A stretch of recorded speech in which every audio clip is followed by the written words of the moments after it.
네, 안녕하세요. 오늘은 묵시적 해고와 관련된 비교적 최신 판례에 속하는 내용 한번 살펴보도록 하겠습니다.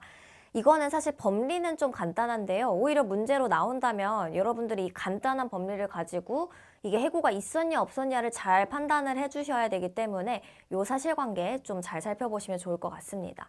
근로자가 기사님이었고요. 2020년 1월 30일 2020년 2월 11일 이제 무단으로 운전을 안 합니다. 결행을 해요. 통근버스를.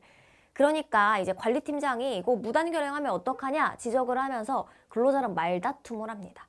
그 과정에서 관리팀장이 이렇게 할 거면 사표 써라 라고 하니까 근로자가 뭐래요? 그러면 나 해고하는 거예요? 그만두라는 거예요? 라고 합니다. 그러니까 관리팀장이 뭐라고 했다고요? 응, 해고하는 거야. 그러니까 너 사표 쓰고 가 라고 이렇게 서로 계속 반복한 거죠. 근데 근로자가 사표를 쓰지는 않았어요. 그리고 다음 날부터 그만두라고 했으니까 출근을 안 합니다. 그리고 회사도 그걸 문제 삼지 않아요. 그러다가 날짜 보세요. 2월 11일 날 이렇게 하고 다음 날부터 결근하다가 언제 갑자기 이제 뭐라고 해요? 5월 18일에 우리 해고 안 했어. 지금은 너가 무단 결근 상태거든. 너가 얼마든지 회사에 출근하고 싶다면 다시 출근할 수 있으니 복귀 의사를 밝혀줄래? 라고 하면서 무단 결근에 따른 정상근무 독촉 통보를 3개월 만에 했습니다. 그럼 여기서 문제가 되는 건 뭐냐면요. 이 2월 11일자로 사표를 써라 말다툼 과정에서 한 게 해고냐 아니냐라는 거예요. 왜냐면 명시적으로 그만두세요. 해고하는 거야. 라고 딱 얘기를 해서 서로 알아들었거나 뭐 사직서를 냈거나 하면 근로관계 종료가 명확한데요. 그게 아니라 어때요? 말로만. 왜냐면 여러분 감정 다툼하면서 어떤 얘기를 할 수 있어요? 그런 식으로 일할 거면 하지 마세요. 그럼 그런 식으로 일할 거면 하지 마. 이게 해고한 거예요. 그렇죠? 해고가 있었는지부터 판단이 문제가 되는 겁니다. 그래서 이게 명시적으로는 아니어도 묵시적으로 종합할 때 해고다가 인정이 되면 어때요? 각종 해고 제한 법리가 그때 들어오게 되는 겁니다. 그럼 이게 해고인지 아닌지를 어떻게 판단하냐? 해고는 우리 뭐는 상관없어요. 명칭 절차 어떻게 했는지 관계없이 근로자의 의사에 반해서 사용자의 일방적 의사표시로 근로계약을 종료시키는 것이 해고입니다. 그 해고는 의사표시이기 때문에요. 명시적으로 할 수도 있지만 뭐도 있다? 묵시적으로 할 수 있다. 그럼 묵시적인 해고가 있었는지는요. 뭘 봐야 된다고요? 사용자의 노무수령 거부 경위와 방법. 왜 노무수령을 거부하게 됐는지 경위와 방법. 거부에 대해서 근로자가 보인 태도. 그리고 재반 사정이라는 건 근로자가 예를 들어서 너 그렇게 할 거면 하지 마세요. 아니면 그만두세요 라고 했는데 다음날 나왔어.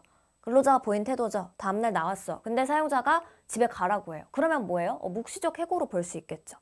근데 반대로 요 사건처럼 근로자가 안 나와. 근데 사용자도 그거를 그냥 가만히 두네. 서로 종류에 대해서 이제 인지하고 있는 거라고 볼 수 있죠. 그래서 근로자가 보인 태도뿐만 아니라 그 이후 사용자의 조치.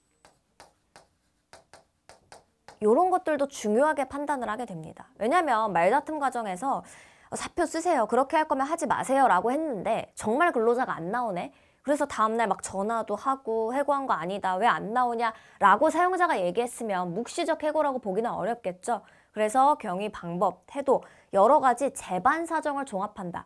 그러니까 문제에 나오면 어떻게 해야 된다? 여러분들이 샅샅이 뒤져서 가능한 구체적으로 좀 포섭해야 되는 문제가 될 겁니다.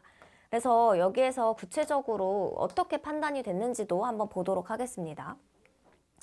이 말다툼을 하는 과정에서 묵시적 해고가 있었는지를 봐야 되죠. 그래서 어떻게 말다툼을 했는지도 좀 판단을 하게 됩니다. 관리팀장이랑 이 근로자랑 말다툼하기 직전에 2월 11일 10시 48분경에 관리팀장이 버스키를 반납하라라고 해요. 버스 기사님인데 왜 갑자기 내 키를 반납하라고 하는 거지? 물어봐요. 왜요? 근데 반납을 안 해. 그러니까 어떻게 한다? 관리팀장이 누구랑 같이 간다? 그냥 본인이 이렇게 할 거면 하지 마세요. 좀 겁주려고 그게 아니라 버스키 내놓으세요. 근데 안 내놓네? 상무까지 대동해서 직접 회수를 했고요. 그 과중에서 이제 말다툼을 하는 거예요. 그러면서 버스키도 뺐고요. 앞으로는 너 일을 안 받을 거야. 노무수령을 거부하는 거야 라고 평가될 수도 있겠죠. 왜냐면은 버스 기사님인데 키를 뺏었다라는 건 뭐랑 똑같은 거냐면요. 사무직 근로자로 치면은 책상을 빼버린 거예요. 자리에서 내 컴퓨터 다 치워버렸어. 그럼 나 그만두라는 건가? 충분히 이렇게 생각할 수 있다라는 거죠. 그리고 사표를 써. 한 번 얘기한 게 아니라 해고하는 거야? 라고 물어봤는데도 응, 사표 써.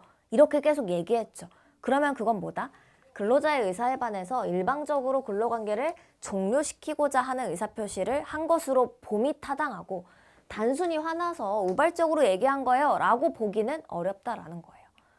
그리고 관리팀장이 함부로 운전기사님을 해고할 권한은 없었어도 뭐예요? 관리 상무가 대동해서 갔잖아요.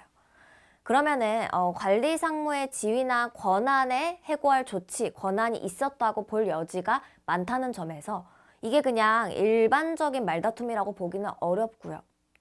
그리고 통근버스 운행 업무의 특성. 왜냐면은 통근버스를 기사님이 한 명이라도 빠지면 어때요? 다른 기사님이 필요해. 그리고 소규모 회사라는 점에서 운전원 수, 모집 현황을 볼 때 참가인이 인력 운영에 어려움을 겪게 될 가능성이 많았음에도 이런 조치가 이루어졌다라는 거는 뭐다? 해고의 결단에 가깝다. 그리고 이게 가장 크죠, 여러분. 3개월이 넘도록 출근하지 않아서 버스 운행에 상당한 어려움이 발생할 것으로 보임에도 아무런 것도 하고 있지 않다가 갑자기 3개월 뒤에 왜 했어요? 부당해고 구제 신청하니까 그때서야 우리 너 해고한 거 아니야. 얼마든지 정상 출근해도 돼. 넌 지금 무단결근 상태야. 무단결근에 따른 정상근무 독촉 통보를 한 것에 비추어 보면은 이 사람이 노무 수령을 거부하겠다. 너 해고할 거야. 사표 써. 라고 할 때에는 이미 대표이사가 그 무단결행하는 사람 해고해도 돼. 라고 묵시적으로 승인했다라고 봄이 타당하겠다. 그래서 요거는 앞으로 가서 다시 한번 우리 종합해서 판단을 해볼게요.